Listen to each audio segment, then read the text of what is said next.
Muy bien, buenos días a todas y a todos quienes nos acompañan el día de hoy en este seminario de la Red de Investigación Latinoamericana en Energía y Vehículos. Hoy nos acompaña Juan de Dios Ortús, quien será nuestro conferencista con esta presentación titulada Movilidad Urbana Sustentable, algunos principios básicos y soluciones. Y adicionalmente, Daniela Ocasiones, que también está por acá con nosotros, será la persona que moderará esta sesión. Entonces, Daniela, tienes la palabra. Adelante. Hola, buenos días, gracias Mari. Bueno, quiero agradecer al doctor Juan de Dios Ortúzar por su participación. Él es un ingeniero civil que tiene un PhD en Leeds University. Es actualmente profesor emérito de la Pontificia Universidad Católica de Chile e investigador clave en el Instituto de Sistemas Complejos de Ingeniería, pionero en el desarrollo de modelos de elección discreta y su aplicación para determinar la disposición al pago por reducir externalidades. También cuenta con más de 200 artículos publicados y ha formado a 18 doctores y 47 magísters. Cuenta con varios libros, entre los cuales se destaca Modeling Transport, con más de 18.000 copias vendidas, que refleja el estado de la práctica y es un texto base en la mayoría de los programas de posgrado en su área. Bueno, le voy a dar paso al doctor Juan de Dios para que nos comparta su presentación. Bueno, muchas gracias Daniela y muchas gracias María Elena. Saludos a todos y muy contento de estar aquí con ustedes. Me encanta México, yo he ido muchísimas veces para allá. Mi madre era una gran admiradora de Lola Beltrán y cantábamos siempre canciones mexicanas juntos. Bueno, esta presentación es una presentación relativamente de difusión, no es una presentación con un gran nivel de conocimiento en cuanto a investigación, pero sí me parece muy interesante y sobre todo la proposición que vamos a hacer al final, que espero convencer a algunos de ustedes que vale la pena. El contenido vamos a partir con una pequeña discusioncita muy breve sobre qué es sustentabilidad o qué entendemos por sustentabilidad. Luego voy a hablar del tema de la congestión, que es lo que más me interesa en esta presentación, definiendo lo que es la congestión y cuáles son los costos asociados. Voy a hablar luego de algo que puede ser interesante para algunos de ustedes, que son algunas paradojas de tráfico urbano que van un poco en contra de lo que la gente normal en la calle tiene como idea, así como sin haberlo razonado demasiado. Luego voy a conversar un poquitito acerca de qué ocurre con nuestros sistemas de transporte urbano en Latinoamérica. En particular voy a hacer una distinción entre lo que ocurre en Colombia, en Bogotá y en Santiago, que han elegido formas diversas, o eligieron durante un buen tiempo formas diversas de atacar el problema de tratar de mantener la cantidad de viajeros en transporte público, y vamos a ver qué ocurrió ahí. Y luego voy a hablar acerca de potenciales soluciones al problema de la congestión, y finalmente cuál es la propuesta que tenemos los especialistas en el tema y que nos parece la más adecuada. No hay caso, esto no funciona. Un segundo. Me va a costar un poco pasar cada transparencia porque tengo que hacerlo de una manera distinta. Ok, entonces, ¿cómo definir la sustentabilidad? Ahí está. Bien, este es un diagrama que fue presentado en el informe de Brundtland el año 87, en que fue una de las primeras formas que se usó para examinar el problema de sustentabilidad en ciudades, y se consideraban entonces tres ejes importantes: el eje social, el eje económico y el eje medioambiental, en que entre medio de esos tres estaba la sustentabilidad, ¿no es cierto?, que podía ser equitativa, saludable o viable. Esto luego se complicó en el sentido de agregar una componente política, que era la gobernanza, entendiendo que lo que nosotros queríamos era no solamente aspirar a algo, sino que queríamos poder hacer algo. Entonces se agregó este tema de lo político, de la toma de decisiones, y hoy día ya se encuentran versiones bastante más complejas e interesantes, como este diagrama presentado en el libro de Wilson, Urban Sustainability Theory and Practice, que habla de los círculos de sustentabilidad, en que están los mismos ejes anteriores: economía, política, ecología y cultura, pero se hace una especie de forma de medir cómo estamos avanzando en el grado de avance o cumplimiento que tiene cada uno de los elementos en diversas ciudades. Por ejemplo, desde vibrante o bueno o altamente satisfactorio hasta crítico y malo. Y eso es una forma que se está usando ahora. A mí personalmente me parece muy atractivo lo que se hizo en el Centro de Desarrollo Urbano Sustentable, que es un centro multiuniversidad en el cual está metido muy fuertemente la mía, en que luego de una discusión relativamente larga se llegó a esta definición. Sustentabilidad es el proceso a través del cual las comunidades presentes y futuras florecen armoniosamente. Entonces aquí yo quiero destacar en primer lugar el tema de la comunidad, esto es, incluyendo diversas realidades de la ciudad en un sentido colectivo, menos funcional que la sociedad. Por otro lado, el florecer, que es una palabra muy bonita, que está asociada como a prosperar, mejorar, sin el sentido lineal del progreso, e incluyendo conceptos como bienestar y belleza. Y finalmente, lo armónico, ¿no es cierto?, que tiene que ver acá en relación a la conexión y a la equidad. Vamos a volver al tema de la equidad versus la igualdad un poquito más adelante en esta presentación. Acá de nuevo siguen siendo los pilares el sociocultural, el económico, el medioambiental y la política gobernanza, pero me parece que la definición está muy bien lograda.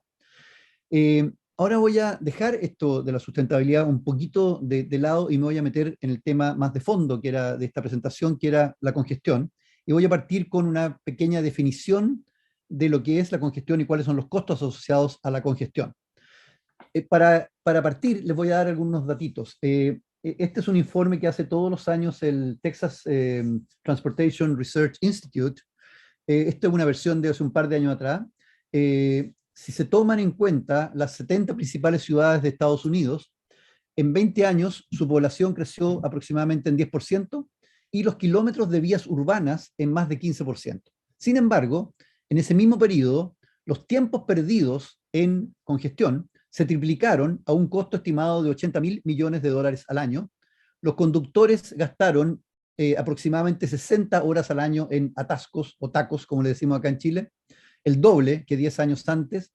En promedio, las horas de congestión aumentaron en 50% y el tiempo de viaje en hora punta aumentó cerca de un 10%. Ahora, además, una de las cosas que ha ocurrido con esto de la congestión es que su aumento y la extensión horaria que ha tenido la congestión ha llegado a producir una serie de efectos nocivos adicionales. No sé si ustedes recuerdan una película de Michael Douglas que se llamaba Road Rage, La Furia Vial, en que había un tipo que estaba metido en un taco infinito y al final como que se bajaba del auto con un fusil ametrallador y empezaba a disparar. Bueno, eso era un poco exagerado de la película, pero sí han aparecido conductas poco seguras al conducir. Yo viví muchos años en Inglaterra, que es un país tremendamente civilizado y con gente muy como seria y respetuosa, y sin embargo hoy día en Inglaterra ya se ve gente que, aburrida de estar en un taco en una ciudad, se sube a la vereda, pasa por encima de la ciclovía, no respeta las pistas solo bus. O sea, las mismas cosas que hacemos nosotros tradicionalmente en Latinoamérica, también debido a estos problemas lo están empezando a hacer en partes más, comillas, civilizadas, cierro comillas, del mundo. Entonces, esto que le estaba contando recién, todo esto de arriba, de los 20 años que sucedió, ocurrió en el país que tiene la mayor inversión en autopistas urbanas en el mundo. Claramente eso nos dice que la solución no va por ese lado, a pesar de que en muchos países los políticos sigan pensando de que hay que seguir tratando de aumentar la infraestructura en lugar de resolver el problema de otra forma. Voy a recurrir ahora a una rama de la ingeniería que se llama la ingeniería de tránsito para tratar de entender un poco mejor el problema. En ingeniería de tránsito se define el grado de saturación de una vía X como la razón, el cociente, entre el flujo de vehículos que circula por la vía Q y la capacidad de la vía S. Se acepta comúnmente que hay congestión, evidente congestión, si es que X es mayor que 0,7 y el problema se torna caótico, como en algunas ciudades de Estados Unidos, de Asia y de América Latina, incluso como la misma Ciudad de México y Sao Paulo, por ejemplo, a partir de un grado de saturación de 0,9. Ahí hablamos de una situación caótica. El costo más visible de la congestión es el aumento del tiempo de viaje, pero lo que ocurre es que cada persona solo percibe el efecto que tiene la congestión sobre su propio viaje. O sea, yo estoy metido en un taco y siento que yo estoy siendo demorado. Sin embargo, ese es el costo medio o privado. Sin embargo, yo no me doy cuenta que el hecho de estar yo ahí hace que todos los demás estén un poquito peor debido a mi presencia. Entonces, desconocemos el efecto sobre los demás viajeros Y nos damos cuenta entonces que ocurre en el caso de la congestión el típico caso de los costos, digamos, privados o medios y los costos marginales. Si yo dibujo acá el costo de viaje en el eje de las Y y el flujo vehicular Q en el eje de las X, y empiezo a tratar de pensar cuándo hay congestión. Bueno, yo veo acá en mi grafiquito que la línea azul está totalmente plana, vale decir, no aumenta el costo de viaje con el flujo vehicular hasta un nivel Q sub 0. Pero a partir de un cierto nivel Q sub 0, de ahí en adelante, el hecho que haya un auto adicional hace que yo no pueda ir a la misma velocidad que a lo mejor habría querido ir si no hubiera habido tanto auto. Entonces, mi costo, que es el costo privado azul, empieza a crecer con la medida que aumenta el flujo Q, y hay un momento, que no lo tengo marcado con un Q sub 1, pero que tengo arriba puesto congestión evidente, en que el famoso X es mayor que 0,7, y ya tenemos una congestión clara, y mucho más acá arriba por acá está un 0,9, en que ya tenemos una congestión caótica.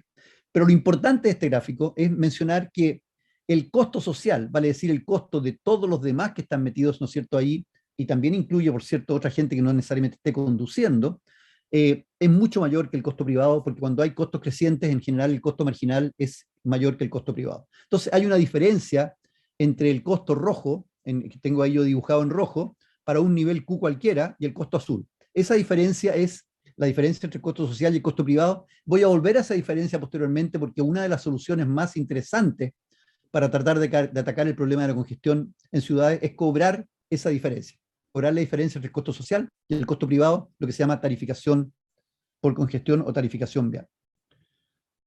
Además, también en la ingeniería de tránsito, nosotros sabemos que el flujo, por cierto, no es un flujo solamente de automóviles, también hay buses y camiones.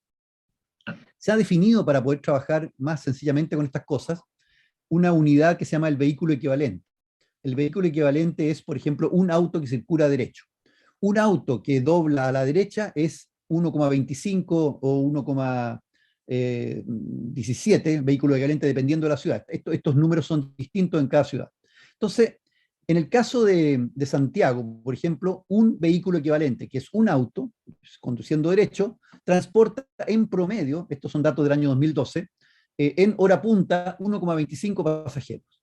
Un bus urbano, que en cálculos de cuántos vehículos equivalentes, en el sentido de molestia vial, es 2,5 veces más que un auto, transporta cerca de 40 pasajeros en promedio en hora punta en Santiago. Por lo tanto, si uno hace una sencillísima cálculo, se da cuenta que un bus es alrededor de 12 veces más eficiente que un auto en términos de congestión, vale decir, en el uso del escaso espacio vial. Por lo tanto, cada vez que una persona decide bajarse del bus, del transporte público, para usar automóvil, es una pequeña tragedia en términos de congestión en nuestras ciudades. Por otro lado, hay un estudio que les podría interesar a ustedes, bastante reciente en Santiago, de un colega mío, Luis Ignacio Risi, con un alumno, Cristóbal de la Maza, el año 2017. Ellos calcularon los costos externos marginales de viajar en automóvil y transporte público, considerando no solamente congestión, sino que también contaminación y accidentes. Por eso yo les había dicho a ustedes que no involucra solamente a la gente que está circulando, sino que también a la sociedad completa. Y se llegaron a los siguientes valores. Tengo en rojo lo que son más interesantes. El costo en dólares por pasajero kilómetro en hora punta, en autos a gasolina o diésel, es del orden de 0,41 y en buses es 0,04, o sea, 10 veces menos. Y en el caso de fuera de punta, el costo en dólares por pasajero kilómetro es 0,12 o 0,13 y baja a 0,05 en el caso de buses. Por lo tanto, nuevamente estamos viendo acá con datos muy bien calculados. O sea, este es un paper muy interesante, que se ve que realmente el automóvil es muy poco sustentable como modo de transporte, y una cosa que nos debería preocupar muchísimo. Acá tengo yo una foto que nosotros mandamos a un concurso de Google en el Departamento de Ingeniería, Transporte y Logística de mi universidad, y nos ganamos un premio, en que un colega mío, que es el director de CEDEUS, de ese Centro de Desarrollo Urbano Sustentable, Juan Carlos Muñoz, que a lo mejor alguno de ustedes lo conoce, él consiguió que un grupo de alumnos fuera cada uno con su auto a una calle que teníamos. Esto era muy temprano en la mañana, entonces no había ningún tráfico adicional, y hizo que todos pusieran su auto estacionado en la calle, ¿no es cierto?, en fila, como quien dice, esperando para la luz roja del semáforo, y que se bajaran después para que se viera cuántos eran. Y luego, eso mismo en un bus. O sea, la misma cantidad de gente que lleva un bus en autos, y ustedes se den inmediatamente cuenta del problema, y eso era es una manera muy gráfica que nosotros usamos para representar el problema. En las ciudades, a diferencia de las carreteras, la capacidad vial está dada por las intersecciones con semáforo. Vale decir, en cada arco de acceso, este valor X que hablábamos, que era Q partido por S, ahora tiene un elemento adicional, que es un lambda, que es la proporción de tiempo de verde que tiene el acceso. Por lo tanto, yo no tengo la misma capacidad porque estoy más encima con una proporción de esa capacidad que está detenida en luz roja y solamente la puedo usar cuando está la luz verde. Entonces, esto permite ver esa expresión que tengo allí yo, que para reducir la congestión, que es X, ¿no es cierto?, que es una función creciente de X en el sentido, en verdad, solamente tengo tres posibilidades. ¿Cuáles son las tres posibilidades? Bueno, la primera es que no tengamos lambda, vale decir que no haya semáforos y reemplacemos todos los semáforos por pasos a desnivel, que no haya ningún cruce en la ciudad que sea a nivel con un semáforo. En ese caso, lambda vale 1 y tendríamos que X vale Q partido por S y por supuesto que en ese sentido tendríamos una ganancia. Sin embargo, yo acá quiero mencionar algo que me pasó a mí personalmente el año 76. Yo viajé de Santiago a un congreso panamericano en la ciudad de Caracas, y en ese momento el alcalde que había en Caracas había decidido esto mismo, había dicho no quiero que haya más semáforos porque nosotros en Caracas tenemos demasiado flujo de automóviles, además eran todos unos automóviles gigantes, unos Chevrolets y Fords enormes que usaban los venezolanos que eran multimillonarios en petróleo en esa época, no como ahora, y el alcalde, como digo, había hecho pasos bajo nivel en todos los puntos de la ciudad, y sin embargo los atascos de Caracas eran impresionantes, o sea, muchísimo mayores que los que había en Santiago en ese momento. Y yo quedé, pero absolutamente abismado con que la solución famosa realmente no servía. La otra posibilidad, ¿no es cierto?, es tratar, lo que se hace normalmente, es tratar de aumentar la capacidad. Esta la llamo yo, peyorativamente, la solución de, comillas, sentido común, o la solución del hombre de la calle. Y desgraciadamente es una solución muy inadecuada y de corto plazo porque, no sé si ustedes lo han experimentado en Ciudad de México, pero en Santiago hemos hecho muchos experimentos en los cuales el alcalde de una comuna típicamente de muy alto ingreso decide reducir un parque precioso en una pista por un lado porque había un tráfico muy grande en las calles que lo circulaban, y sin embargo ese arreglo dura 2, 3 meses, 6 meses, máximo un año, y luego ya de nuevo hay una congestión brutal y el parque ahora quedó mucho más pequeño. Entonces, esta es una solución típicamente inadecuada y de corto plazo por lo que se llama el tráfico, ¿no es cierto?, inducido que produce el arreglo que se ha hecho de la capacidad. Y la última posibilidad, ¿no es cierto?, es reducir Q. Yo puedo reducir X y reduzco Q. Vale decir, lograr que algunos de los usuarios cambien de auto o cambien de hora de viaje o cambien de ruta al menos, ¿no es cierto? Y eso se llama, en parlanza de mi especialidad, gestionar la demanda. Y gestionar la demanda es lo que en los últimos años ha tenido mayor fuerza porque es sin ninguna duda la forma más eficaz de hacerlo. Bien, voy a hablar ahora muy rápidamente de algunas paradojas del tráfico urbano, solamente para meter un poquito más de variedad y contarles que esta cosa es tan complicada. No sé si alguno de ustedes conoce, y pido disculpas a los que sí la conozcan, la paradoja de Braes. Acá yo tengo una situación en que quiero ir del punto 1 al punto 4 y tengo dos rutas posibles, ¿no es cierto? La ruta 1, 2, 4 y la ruta 1, 3, 4. Ambas rutas tienen costos que son de 10F más 50 más F, o sea, 50 más 11F, en que F es el flujo que circula por la calle. Entonces, si ustedes tratan de decidir cuando hay 6 personas o 6 vehículos que quieren ir de 1 a 4, ¿cuál es la manera óptima en que se vayan? Si ustedes empiezan a jugar con esto, se darán cuenta que la forma óptima es que se vayan 3 por la ruta 1, 2, 4 y 3 por la ruta 1, 3, 4, porque si no, uno de los dos va a tener un mucho peor caso. En ese caso, cuando hay ese equilibrio de 3 y 3, ocurre que ambos grupos, los que se vayan por la ruta 1, 2, 4 o 1, 3, 4, van a tener un costo de 50 más 11 por 3, o sea, 83. Y esa es la solución óptima y no hay mejor manera de hacerlo.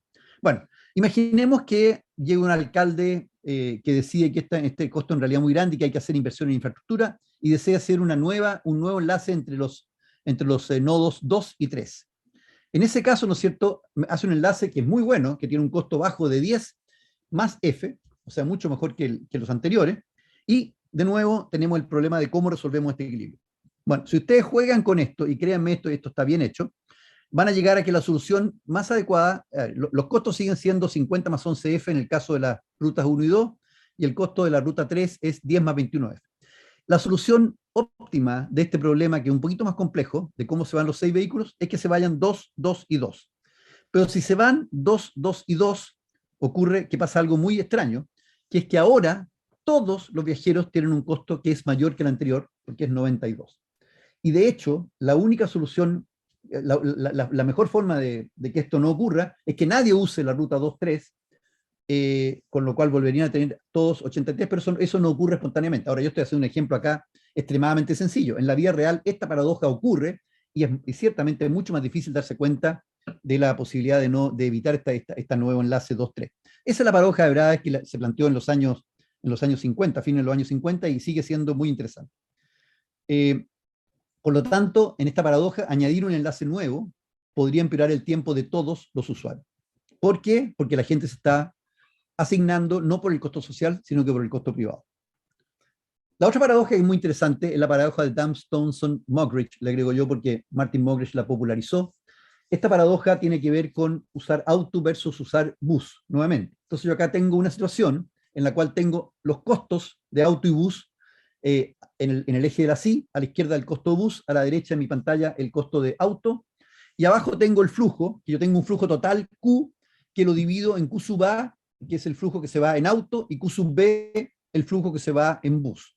Entonces, en una situación de que el auto tiene costos por congestión, por lo tanto, cuando empieza a la derecha en verde, hay el flujo, digamos, independiente del aumento del uso del número de autos, el costo sigue siendo el mismo, pero empieza a crecer por la congestión y se va para arriba.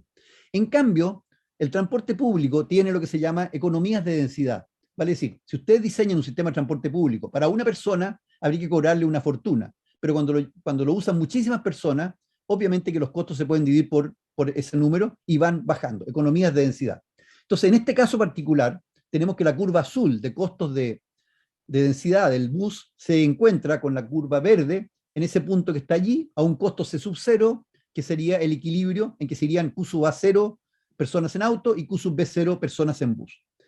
Imaginemos ahora que de nuevo llega un alcalde de la ciudad o del lugar, digamos, que encuentra que ese costo C sub 0 para los automovilistas es muy alto y él va a hacer una inversión en infraestructura para que este costo sea menor.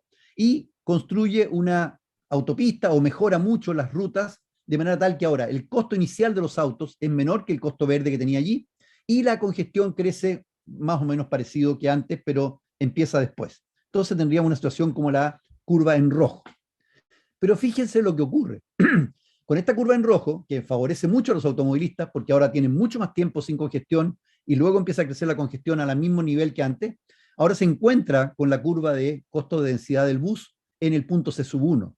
Pero resulta que C sub 1 es mayor que C sub 0 y ahora mucho más gente, Q sub A1, se iría en automóvil y solamente Q sub B1 se iría en transporte público. Y esta paradoja ha ocurrido en muchísimas ciudades del mundo. Y nos hemos dado cuenta que esta no es, de nuevo, la solución más adecuada. ¿Ok? Bueno, voy a hablar ahora, como tengo poco tiempo, cómo son nuestros sistemas de transporte muy rápidamente también. Acá aprovecho de poner otra pequeña transparencia que a mí me encanta, que es la diferencia entre igualdad y equidad, ¿no es cierto? El lado izquierdo de la figura son todos iguales, todos tienen el mismo cajoncito, pero evidentemente no es equitativo, ¿ya? Y eso lo pueden usar ustedes si es que quieren después en alguna charla que quieran dar por ahí. Si nosotros proyectamos, por ejemplo, en Santiago, la tendencia de la última encuesta que tenemos de origen-destino, que fue el año 2012, en pocos años más el auto particular pasaría de un 48% que había el 2012 a 58% total de viajes, lo cual sería una pequeña tragedia, porque sería un aumento del 10% del uso del automóvil, con lo cual la congestión aumentaría en forma bastante brutal, porque estamos en una parte ya bastante alta de la curva que yo les mostré hace un rato. Por otro lado, el auto no es un modo que esté disponible para toda la población. Hay en Santiago un cono oriente que se llama, que es el cono de la gente de más altos ingresos, que tiene una tasa de motorización muchísimo mayor que el resto de la ciudad. Sin embargo, el uso del auto, que son gente que va para todas partes, afecta en cuanto a congestión y a contaminación a toda la ciudad, aunque no todo el mundo tenga disponible el auto en toda la ciudad. Y por otro lado, si bien es un modo muy flexible y muy cómodo, si todo el mundo lo usa simultáneamente, puede colapsar la red vial. Por lo tanto, está claro de que el uso indiscriminado del automóvil, yo no me opongo a la posesión del automóvil, pero sí me opongo al uso indiscriminado del automóvil, puede provocar problemas muy grandes y tenemos que tomar medidas que puedan ayudar a romper esta tendencia. Yo eso es lo que quiero hablar ahora. Yo acá voy a mostrar algunas pequeñas figuras. Por ejemplo, acá este es un flujo en una ciudad, en una calle muy importante de Santiago que se llama La Costanera, en que se ve un flujo de autos con un bus. Si ustedes hacen un estudio de quiénes van dentro de esos autos y el bus, verán que cada auto lleva una o máximo dos, ahí hay uno que lleva 3 personas y el bus lleva 51 personas y sin embargo está detenido y son más personas que todas las que van en los autos y lo tienen detenido por la congestión que producen los automóviles, porque la congestión evidentemente la producen los automóviles, no los buses. Acá tengo otra en que veo una larga fila de taxis, ¿no es cierto? Y 2 buses ahí, en que los buses tienen 42 y 45 personas y los taxis tienen o ninguna o una persona, pero desgraciadamente en Chile se les autoriza a circular en pistas exclusivas porque el gremio de taxistas es muy poderoso y en algún gobierno atrás alguien se panicó y les autorizó esta medida que es muy mala. Acá esta es una pista solo bus que tiene 3 pistas, fíjense, están ahí marcadas con amarillo, y 2 pistas para autos, sin embargo están repletas de taxis nuevamente. De hecho, nosotros tuvimos la oportunidad de hacer un experimento porque hubo un paro de taxistas el día 12 de mayo, ¿no es cierto? Entonces, comparamos en horas de 8 a 8 y media de la mañana y de 8 y media a 8:45 de la mañana, cuál era la velocidad en la pista de buses cuando habían taxis, 6,2 y 4,5 kilómetros por hora, y cuando fue el paro de los taxis, y notamos que había un crecimiento brutal del 227%. Por lo tanto, de nuevo, aquí sería súper interesante poder sacar a los taxis de las pistas de bus. Acá se ve, la pueden mirar después con más detalle, pero muestro una velocidad promedio de corredores de buses versus el sistema completo en que no hay corredores por todos lados, desgraciadamente, y vemos que hay una diferencia bastante importante entre los años. En el caso de los corredores de buses, las velocidades entre los años 2014 y 2016 se han mantenido prácticamente iguales. En el sistema, en cambio, han disminuido en un 4,4%, y en la punta tarde las velocidades han aumentado en los corredores de buses y sin embargo en el sistema han disminuido. Entonces, claramente tener corredores especiales de buses y que se respeten y que no lo usen los taxis, ¿ah?, es una muy buena alternativa. Y aquí venía lo que yo les había adelantado antes, que una comparación entre lo que ocurre en Santiago con Bogotá. En Santiago nosotros le hemos dado una prioridad muy importante a construcción de metro, vale decir un ferrocarril subterráneo. En cambio, en Bogotá optaron durante muchos años por un sistema que se llama Transmilenio, que eran buses extraordinariamente buenos, troncales, que tenían estaciones que eran muy parecidos a un sistema de metro, pero en superficie. Nosotros teníamos 118 kilómetros, ellos 113, 118 estaciones, 147, 6 y 12 líneas. El número de pasajeros transportados era 45, 48 mil por hora y por sentido. 2.800.000 pasajeros versus 2.200.000 pasajeros por día, velocidades parecidas entre 23 y 40 y 26, y densidades dentro de los vehículos que eran bastante terribles, cerca de 6 personas por metro cuadrado, que entiendo que en Ciudad de México eso no es demasiado grande tampoco. Yo una vez estuve en el metro de Ciudad de México y lo encontré terrorífico, o sea, aún más cargado que el de Santiago. Bueno, hay una diferencia que sí es sorprendente entre los dos casos. La partición modal entre transporte público y privado en viajes motorizados en la ciudad de Santiago muestra un deterioro constante en el uso de transporte público a pesar de todo lo que ha ido mejorando el sistema de metro. O sea, desde el año 77, en que prácticamente no teníamos metro, hasta el año 2012, el transporte público bajó de un 83,4% a un 46,9%. Y el transporte privado prácticamente lo alcanzó el año 2012, hoy día probablemente lo debe superar. Sin embargo, si ustedes miran datos similares para Bogotá, ustedes verán que la movilidad entre el año 98 y 2016 es prácticamente igual en el caso de Bogotá. O sea, el uso de transporte público, que es el verde arriba, se mantiene cerca del 60%. ¿Y cuál es la razón de esto? Es que en Bogotá, y esto es una propuesta de mi amigo Juan Carlos Muñoz de nuevo, en Bogotá se le peleó, así lo decimos en chileno, se le peleó la calle al auto. O sea, se instaló el sistema excelente, con pistas exclusivas, con muy buenas estaciones de transferencia, en la calle, compitiendo con el automóvil. En cambio, en Santiago, bajamos en transporte público, debajo de la superficie, y como quien dice, le entregamos la calle a los automóviles, y eso fue un error, pensándolo bastante bien, un error bastante garrafal en ese sentido, ¿no? Y eso estamos tratando ahora de hacer algunas mejoras, como les decía anteriormente, implementando pistas solo bus que realmente se respeten, etcétera, etcétera. Bueno, paso ahora a la parte final de mi charla, que son las potenciales soluciones. Antes de eso, quiero hablar de una cosa que a mí me interesa muchísimo, que es a lo que hice referencia al principio, el desafío de la sustentabilidad urbana. En opinión de mucha gente, este desafío tiene hoy día tres componentes. Primero, hay una excesiva dependencia del auto particular, hay un sobreconsumo de suelo, que muchas veces es de gran calidad agrícola. No sé cómo será el caso de Ciudad de México, pero por lo menos en Santiago, Santiago tiene una mancha urbana que ha ido creciendo y ahora ya mide cerca de 900 kilómetros cuadrados. Es sin duda mucho más chico que Ciudad de México, pero es muy grande para mi país. Ya tenemos 6,8 millones de personas viviendo ahí, pero esta mancha urbana de 900 kilómetros cuadrados es la mejor área agrícola de Chile, y la hemos comido con esa ciudad que se está transformando en bastante terrible. Y hay una huella ecológica que es demasiado alta. Entonces, aquí voy a recurrir a dos personas, dos pensadores que propusieron unos conceptos que son muy interesantes. Primero, Jane Jacobs habló el año 61 de los problemas en complejidad organizada, Problems in Organized Complexity. Años después, del año 73, Rittel y Weber empezaron a discutir algo que ellos llamaban los wicked problems, los problemas retorcidos, a diferencia de los tame problems, como dicen, los problemas mansos, los problemas más sencillos, que son, por ejemplo, los de la física. Esos son problemas bastante triviales, los problemas de la física comparados con los problemas wicked. ¿Qué características tienen los problemas retorcidos?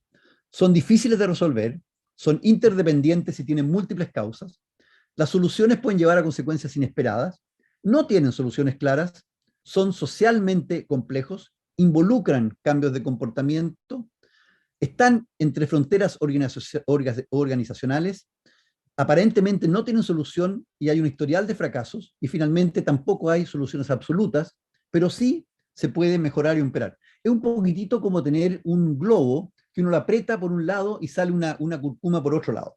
Ese es el tipo de problemas que no hay cómo manejarlos. Las ciudades, se reconoce hoy día, son problemas retorcidos en complejidad organizada. Vale decir, primero que todo, está la complejidad organizada, pero además es un problema retorcido que no tiene soluciones que sean triviales, porque hay múltiples objetivos que son contrapuestos entre sí y que hacen que se pasen cosas muy extrañas cuando uno los busca, como quien dice, uno por uno. Hay que tener mucho cuidado. Bueno, por lo tanto, no hay soluciones óptimas, pero por otro lado hay algunas esperanzas. Nosotros tenemos cada día mayores habilidades y crecientes habilidades y poder de cómputo que nos permite creer en posibles mejoras, porque podemos a lo mejor simular en forma mucho más efectiva lo que está ocurriendo en la realidad. Ahora, por definición, todos los modelos están malos, porque son simplificaciones de la realidad, pero algunos modelos son útiles, y nosotros hoy día los podemos aplicar con ciertas ventajas y aprender de eso para tratar de ir mejorando nuestra habilidad de resolver el problema. El profesor Eric Miller de la Universidad de Toronto, que es un tipo muy agradable, él, en un seminario en que yo estuve con él, sostenía que los académicos debemos salir al mundo, trabajar en problemas reales, debatir y ensuciarnos las manos, o sea, discutir lo que sabemos con la gente, popularizar la ciencia, mostrar al público nuestro conocimiento y enmarcar nuestro mensaje en términos del riesgo que tiene no hacer nada. Porque el problema es que si nos quedamos encerrados en nuestra torre de marfil, como se decía hace unos 50 años atrás, nadie va a saber lo que estamos investigando, nadie va a saber lo que hemos aprendido, y por lo tanto tenemos que salir a la realidad y ensuciarnos las manos y discutir, ¿ya? En particular, por ejemplo, uno de los problemas que en Chile hemos notado que tiene muchas dificultades es la evaluación social de proyectos. ¿Por qué? Porque la evaluación social de proyectos, en estos minutos, yo no sé cómo será en México, incluye básicamente como beneficios los ahorros de tiempo y los ahorros de costo de operación. Y la verdad es que con ahorros de tiempo hay un problema, porque ustedes, por ejemplo, hacen una calle nueva y hay un ahorro de tiempo esperado porque mejoró la capacidad, pero todos sabemos que ese ahorro de tiempo dura muy poquito, es de muy corto plazo, porque la demanda inducida consume el 90% de esta capacidad añadida en un plazo relativamente breve. Entonces, la pregunta siempre, ¿tiene sentido seguir invirtiendo en aumentarla? De hecho, hay estudios muy importantes que muestran que reducir la capacidad no tiene prácticamente ningún efecto. O sea, se han acabado autopistas que eran usadas por muchísima gente en varias ciudades del mundo, algunas veces porque hubo un terremoto y no la rehicieron, otras veces porque decidieron que era demasiado fea y había que terminarla, y los resultados han sido fabulosos. O sea, no ha pasado prácticamente nada y no ha habido esa autopista y la gente se ha decidido viajar de formas más sustentables. Entonces, hoy día con la pandemia y todo lo que está pasando, tenemos una oportunidad única para tratar de cambiar hábitos. Y, por ejemplo, el uso de bicicleta ha pasado a ser muchísimo más importante que lo que era anteriormente. Entonces, la evaluación social no consideraba temas como el hacinamiento, la confiabilidad, la calidad del espacio y el entorno urbano, y por lo tanto, proyectos que iban en busca de mejorar este tipo de cosas perdían porque lo único que entraba era el ahorro de tiempo, y en ese caso estas cosas no se consideraban mucho. Entonces, es muy importante que la evaluación social incluya ahora elementos adicionales al costo y tiempo de viaje. Ustedes pueden haber oído hablar alguna vez de las 3D que propusieron Cervero y Kokelman el año 97, cuando se discutía la sustentabilidad urbana, que eran la densidad, la diversidad y el diseño. A esto se le agregó hace pocos años por parte de Campoli 2D más, ahora hablamos de las 5D, que era la accesibilidad a destinos, cuántos destinos se pueden alcanzar por ejemplo, en 10-15 minutos por distintos modos, y la gestión de la demanda. Por ejemplo, todo lo que tiene que ver con lo que hablamos al principio, de tratar de reducir ese Q por algún método, que sean, por ejemplo, estacionamientos caros y limitados, tarificación vial, etc. Entonces, estas cosas se siguen discutiendo y, por ejemplo, en términos de nuestro compañero del transporte, que es el uso de suelo, hay una conciencia muy grande de que el sprawl es una cosa relativamente indeseable, y ojalá se pudieran crear centros accesibles a transporte público o a caminata, mantener los límites urbanos, por ejemplo, hacer trenes de cercanías de manera que la gente a lo mejor pueda vivir fuera, evitar las autopistas urbanas, adquirir terreno y aplicar Transport Oriented Design, y un enfoque como los de Complete Streets. Voy a mostrar en un ratito más una pequeña muestra de lo que son estas Complete Streets. Entonces, también quiero hablar un poco en contra de algo que ustedes tienen, que se llama el Hoy no circula, la famosa restricción vehicular, que nosotros también tenemos en Santiago, que se llama pico y placa en el caso de Colombia. ¿Por qué no es conveniente? Bueno, no es conveniente porque el efecto, de nuevo, es un efecto correcto solamente en el muy corto plazo. A muy poco andar, muchas personas que se ven expuestas a este tipo de restricción vehicular adquieren un segundo o tercer vehículo, que por lo general es un vehículo más antiguo, peor mantenido y que por lo tanto produce mayor contaminación. De hecho, si ustedes miran en Colombia, un diario colombiano, cuando uno vende un auto, pone el número de la patente, el número de no sé cómo le dicen ustedes, a la placa patente, ¿no? Porque la persona está buscando una placa patente que sea distinta de la que tiene actualmente para poder evitar justamente el pico y placa. Entonces, esto ya es algo como tremendo, y obviamente implica que no es la manera correcta de hacerlo, y de hecho están cambiándola y están haciendo algo más interesante ahora. Bien, paso finalmente, en los 3 minutos que me quedan, a la propuesta de los especialistas. A ver, primero que todo, es importantísimo en ciudades tener una autoridad metropolitana y muy buena información pública. Hay que revertir lo que yo he llamado esto de el hombre de la calle, la common sense fallacy. Les pongo ahí, les dejo de una referencia muy buena para que la lean. El transporte es un problema de gran escala. Los límites físicos y arbitrarios que en general, por ejemplo, definen distintos municipios no tienen mucho sentido. Hay que trabajarlos como un todo. Se necesita, por lo demás, también coordinar a diferentes modos de transporte. No hay que buscar competencia, sino que también favorecer la cooperación. Por ejemplo, en Chile, cuando se hizo el gran cambio que tenemos con un sistema que llamamos Transantiago, que ahora se llama Red, una de las gracias más grandes que tenía era que integramos a los buses con el metro, que antes competían. Sin embargo, por ejemplo, el metro, que es una gran empresa chilena estatal, nunca ha logrado entender correctamente que es parte de un sistema y como que persiste en mantener su identidad y no colabora correctamente.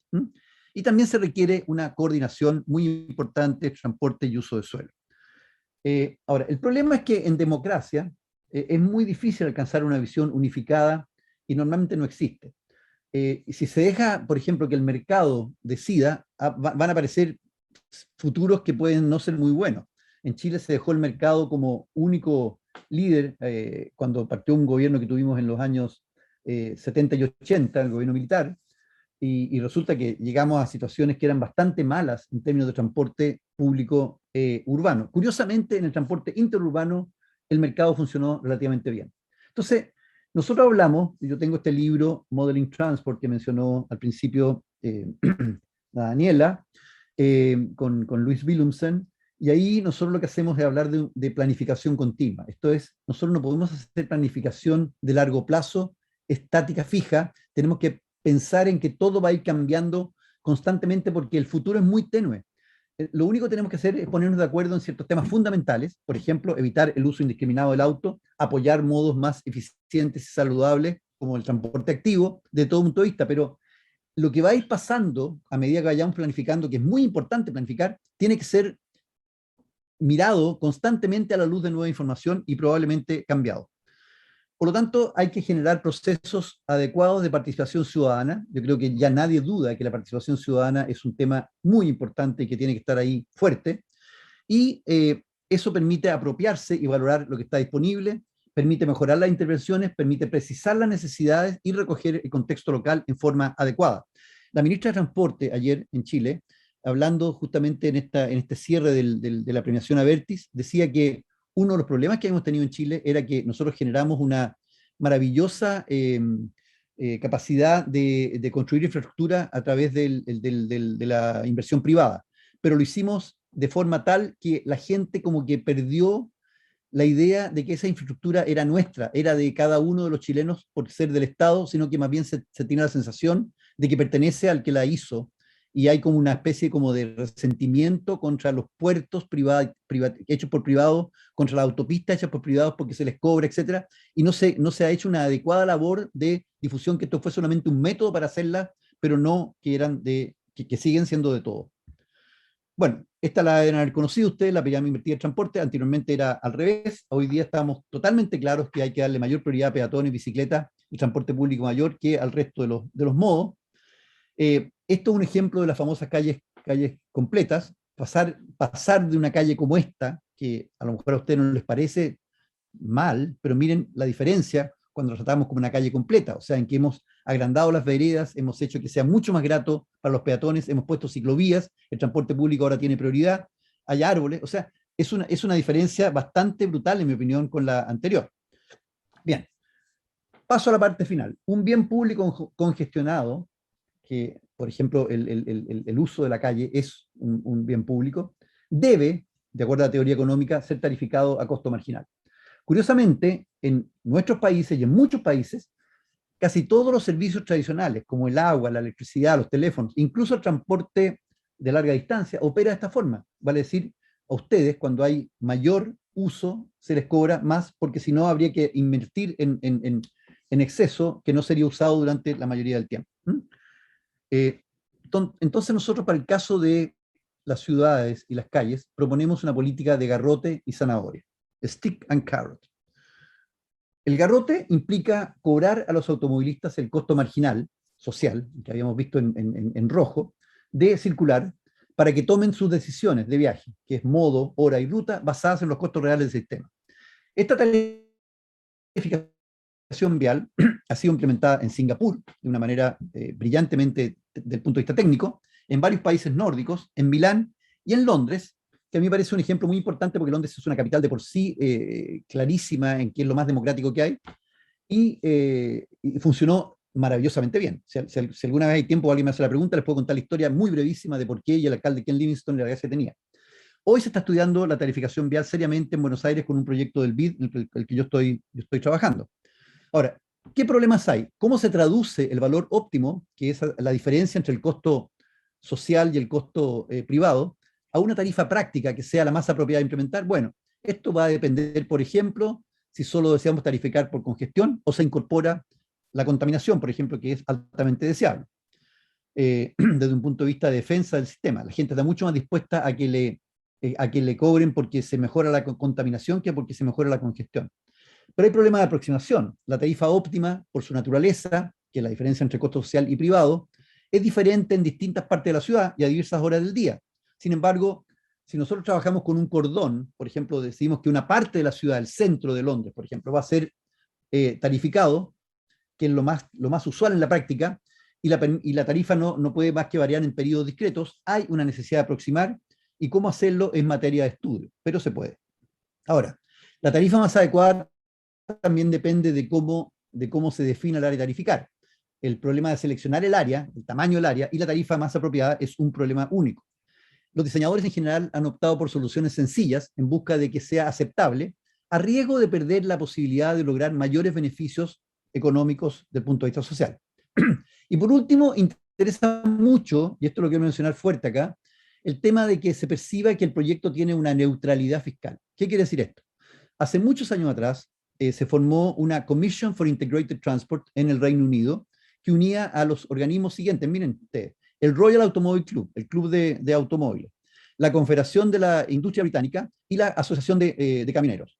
Y todos ellos se pusieron de acuerdo en promover la tarificación vial en Inglaterra si es que esta se presentaba en un marco legal que reducía el actual impuesto que ellos pagaban por circular, en lo que en Chile se llama el pago por la patente, no sé cómo lo llaman en México, en Inglaterra se llama el road license, en el equivalente a lo que se esperaría obtener por concepto de ingresos. ¿Por qué? ¿Cuál es la gracia de esto? Cuando uno paga el road license, uno paga por el derecho a usar el vehículo aunque lo use en horas que no hay congestión. Y en horas que no hay congestión no debería tener un cobro. El cobro solamente debería ocurrir cuando hay congestión. Por lo tanto, cambiar ese cobro a tarificación vial parece una cosa muy sensata. El problema que tiene es que es un problema práctico. Típicamente en Chile, por lo menos, cuando uno paga la patente para circular, eso va al municipio directamente y el municipio lo usa a su antojo. En cambio, acá probablemente tendría que ser una cosa más como general. Entonces, nosotros lo que proponemos es que esto se estudie y que haya neutralidad fiscal en todas partes. Ahora, finalmente, la zanahoria consiste en promover un sistema de transporte público digno, eficiente y seguro, y que se pueda mejorar continuamente con los fondos que se provienen de la tarificación vial, incluyendo subsidios. Estos elementos son ambos clave para una estrategia sustentable. Ahora, sin embargo, yo después de mucho pensar y haber dado vueltas a estos temas, me he dado cuenta que finalmente lo más importante es contar con mejores políticos. Yo los he llamado en un paper que tengo ahí que lo cito, Political Champions. Por ejemplo, Ken Livingstone, que yo les hablaba en Londres, Stephen Lerman en Curitiba, Enrique Peñalosa en su primer periodo, sobre todo en Bogotá, que fueron personas que escucharon, aprendieron y luego lideraron con decisión, utilizando toda la información disponible y produjeron cambios que son reconocidamente mundialmente como fabulosos. Entonces, el público necesita exigir más a los políticos. Todos debemos pensar en nuestros nietos, ya no en nuestros hijos. Pero los políticos, desgraciadamente, están centrados en el corto plazo. Ellos se eligen por 4 años, 5 años y quieren ser a lo mejor reelegidos. No están pensando en políticas de largo plazo. Por lo tanto, nosotros necesitamos instituciones que transciendan a los periodos de elecciones, independiente de la agenda política del gobierno de turno. En resumen, y con esto termino, ¿qué se necesita? Se necesita voluntad política y un political champion. Bien, eso era la cosa. Me pasé un par de minutos, les pido disculpas. Aquí hay una bibliografía, que ustedes pueden consultar, de la cual, como les mencionaba, está Harding, ese Common Sense Fallacy, es muy cortito, léanlo, que a mí me parece muy interesante, y todos los demás papers que yo cité durante la presentación. Eso, muchas gracias. Muchas gracias, doctor, por su presentación. Bueno, vamos a continuar con la sesión de preguntas. Por aquí en el chat tenemos unas. La primera es de Oscar Sebastián, que dice, desde su punto de vista, ¿los vehículos eléctricos representan una solución? ¿Cuál es su percepción de su implementación en Chile? Ya. A ver, los vehículos eléctricos tienen algunas ventajas, en el sentido que obviamente contaminan menos en el uso diario, ¿no es cierto?, que los vehículos no eléctricos. Y eso es una ventaja indudablemente muy buena, porque uno de los costos grandes que tienen los autos son justamente producir mayor contaminación. Sin embargo, los vehículos eléctricos igual congestionan. O sea, del punto de vista de la congestión no hay ganancia alguna. Y por otro lado, desde el punto de vista de la contaminación, yo no soy un experto en esto, pero he leído reports que dicen que tampoco es tan claro que en todas las circunstancias el vehículo eléctrico sea, por ejemplo, de cero contaminación, porque para producir la electricidad que ocupa también se hacen cosas que en ciertos países son bastante contaminantes. Entonces, hay de todo ahí. Yo creo que, a ver, yo me voy a comprar un vehículo eléctrico cuando pueda, porque creo que es mejor que un vehículo no eléctrico, pero creo que la congestión no se resuelve con los vehículos eléctricos. Muchas gracias. Bueno, la siguiente pregunta es de María Elena y es, ¿cuáles considera son las estrategias de movilidad más eficientes para ser implementadas en América Latina? Bueno, un poco es lo que yo dije al final, María Elena. A mí me parece que hay que tener no sé cómo le dirán ustedes en México, cojones, no sé cómo dice. Hay que ser un tipo bastante bravo, pero yo creo que acá se necesitan políticos, estos political champions que yo hablaba. Se necesita gente que, habiendo estudiado, habiéndose convencido, habiéndose apoyado en los mejores técnicos, se convenza que no es factible seguir aumentando la inversión en infraestructura como la única solución y que hay que pasar a métodos que sean garantizadores de que el uso indiscriminado del auto no siga y a la brevedad posible. Entonces yo creo que las políticas interesantes son, por ejemplo, la tarificación vial, que tiene muchas dificultades porque cuesta mucho explicarla bien. Entonces por eso es que se necesita el famoso political champion. En el caso de Ken Livingstone era un político que fue alcalde mayor de Londres antes de la señora Thatcher. Cuando entró al poder la señora Thatcher, lo sacó y hizo un escándalo con Londres, terminó con lo que había que se llamaba el Greater London Council, y hizo free enterprise para todo, y la verdad es que en Londres no funcionó, y fue muy mala idea. Cuando salió el gobierno, que eventualmente cayeron los conservadores, y salió un gobierno laborista de Tony Blair, los laboristas estaban por volver a tener un Greater London Council, y había que elegir a un alcalde mayor. Y Ken Livingstone, que ya era bastante mayor, dijo que él quería ser el candidato, pero Ken Livingstone era considerado rojo, era considerado muy a la izquierda del Partido Laborista. Entonces Tony Blair, que era bastante a la derecha del Partido Laborista, no quiso apoyarlo y colocó a otra persona por el Partido Laborista. Además había un conservador y había un liberal. Siempre en Inglaterra compiten al menos esos tres. Y se metió Ken Livingstone sin el apoyo de nadie, como quien dice, pero él se metió apoyado de muchos técnicos y propuso que lo importante para Londres era la tarificación vial. Y ganó lejos. Y él implementó la tarificación vial, cobró 5 libras esterlinas por entrar al centro de Londres para todos los automóviles, y la cuestión funcionó fantástico. Después la extendieron y ya tenían algunos problemas. Todas las cosas tienen problemas después de un tiempo, pero cuando partió fue notable y fue reelegido una vez por lo menos, y la tarificación vial sigue en operación. Entonces yo sinceramente opino que esa es obviamente una muy buena forma. Hay que mejorar el transporte público, hay que hacerlo cada vez, ¿no es cierto?, más inclusivo. Nosotros en las ciudades latinoamericanas en general tenemos problemas severos de segregación, tenemos problemas severos de, que de equidad, en el sentido de que la accesibilidad de las personas a trabajo, estudio y trámites en general no es pareja para nada. Yo no sé, de nuevo, no sé exactamente cómo es Ciudad de México, he estado solamente en el centro, pero no sé si tienen por todos lados ustedes buenos colegios, buenas instituciones, buenos lugares donde hacer todos los trámites. En Santiago esto no existía y ha ido mejorando de a poco, pero seguimos teniendo problemas severos de ese tipo. Entonces, es una cantidad de cosas que hay que mirar que son muy importantes. Perfecto, muchas gracias. Le voy a dar la palabra a Mónica Huerta, que tiene una pregunta. ¿Okay? Hola Juan. Juan, felicitaciones por tu exposición, que como lo dijiste es divulgativa, pero súper interesante porque abarcas mucho de los problemas que tenemos en sostenibilidad del tráfico, bueno, más bien enfocado al tráfico para tener ciudades sostenibles. Y algo que acabas de nombrar, de allí va mi pregunta, y que no vi, que creo que no lo mencionaste mucho, es el uso de trenes. O sea, lo que tú acabas de mencionar de la inequidad de servicios en las ciudades, se debería solucionar con descentralización de servicios. Es decir, tener a lo mejor ciudades dormitorios con con un buen acceso a salud, educación y alimentación. Y yo creo que esto se podría hacer con trenes de medio trayecto, ¿no? Estos trenes tipo rodalías en España.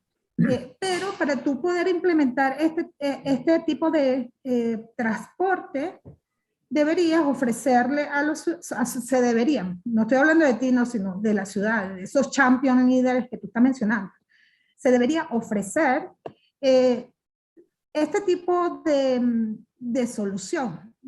¿Y por qué? Porque, bueno, de esa forma tú minimizas el tráfico. Un poco pensando en lo que se hizo en Londres, que lo acabas de mencionar. Bueno, te cobro 5 libras, me imagino que era por hora, no sé cómo, No, cómo era ese era el pago. día, era el día. ¿Mm? Ajá, bueno, al día, y la gente, bueno, dice, bueno, si todos los días tengo que estar pagando esto, prefiero usar el transporte público. Sin embargo, yo veo que en muchas ciudades no se le ofrece solución, ok, te cobro 5, pero ¿qué solución me está dando para que yo no entre a la ciudad? Ok, que no entre yo con mi transporte. Sí. ¿Dónde dejo el auto si vengo de una ciudad dormitorio? Me estás ofreciendo un espacio que yo pueda dejar mi auto y tome transporte público de manera rápida y eficaz. Sí. Porque eso es un problema que yo veo, por ejemplo, en Barcelona, en una ciudad donde yo viví, que todo está centralizado en Barcelona y las ciudades dormitorios tienen poco acceso, o sea, los trenes no funcionan como debería ser. Claro. Entonces, no Bueno, sé si se ha tomado en cuenta, o sea, y la pregunta en resumen, este tipo de transporte público, pero de una manera eficiente, óptima. sí. Mira, justamente lo que yo decía al final de mi presentación era que la zanahoria era contar con un sistema de transporte digno, eficiente y seguro. Y por supuesto que el sistema de transporte, ahí no está pensando en buses, está pensando en de todo. Hay ciudades que tienen la suerte de, a ver, aquí hay cosas que son muy, muy importantes. O sea, yo soy un gran partidario del uso de trenes de cercanías, del uso de metro, del uso de buses por pista exclusiva. El problema es un problema de costo. Hay países que son más ricos que otros. Por ejemplo, yo tenía un amigo mío que era muy divertido, que cuando discutíamos este tipo de cosas con gente que le decía, pero hay que hacer un tren rápido a Valparaíso. El tren rápido a Valparaíso costaba 5.000 millones de dólares que Chile no tenía, pero ni por asomo. Entonces, este amigo mío le preguntaba, ¿qué auto tienes tú? Entonces el tipo le decía, no sé, un Volkswagen. ¿Y por qué no tienes un Mercedes-Benz? Porque es muy caro. Ah, decía mi amigo. Ese es el problema, te fijas tú, porque la verdad es que los trenes de cercanía y los metros son mucho más caros que los buses.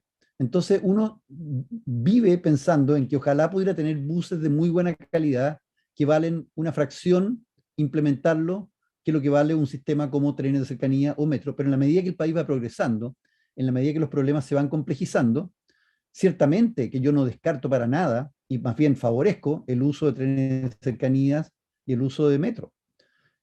Como te dije, Londres, yo viví muchos años en Londres, y yo vivía en una ciudad que se llamaba Kingston upon Thames, en que había un tren que iba, ¿no es cierto?, a Londres todos los días, me demoraba 30 minutos en mi tren, que me iba sentadito cómodo, trabajando con mi computador, y me habría demorado más o menos lo mismo, esa misma media hora, si hubiera vivido en Londres, en un lugar un poco más apartado, yéndome en bus o yéndome en bicicleta.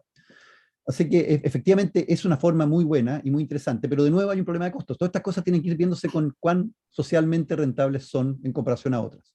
En Santiago, un metro cuesta 150 millones de dólares el kilómetro.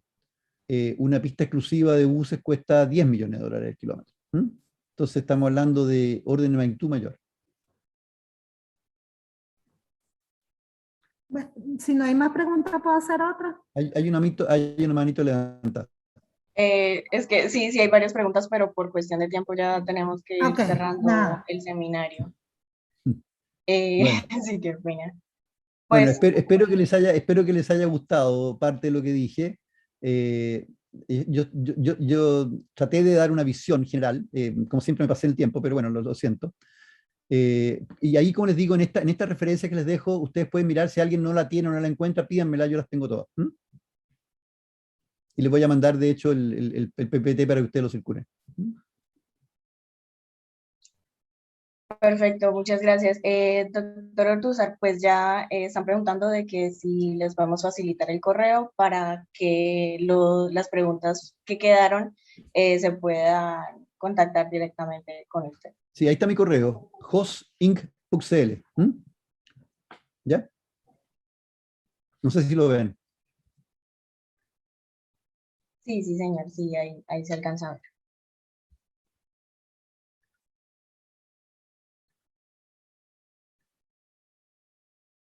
Ya.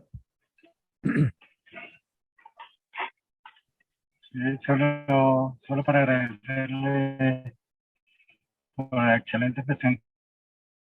Muchas gracias y continuaremos en contacto porque sí hay mucho interés de parte de la red relieve y de todos los amigos interesados en estos temas de Hey, José, y perdona por haber interrumpido tu clase antes.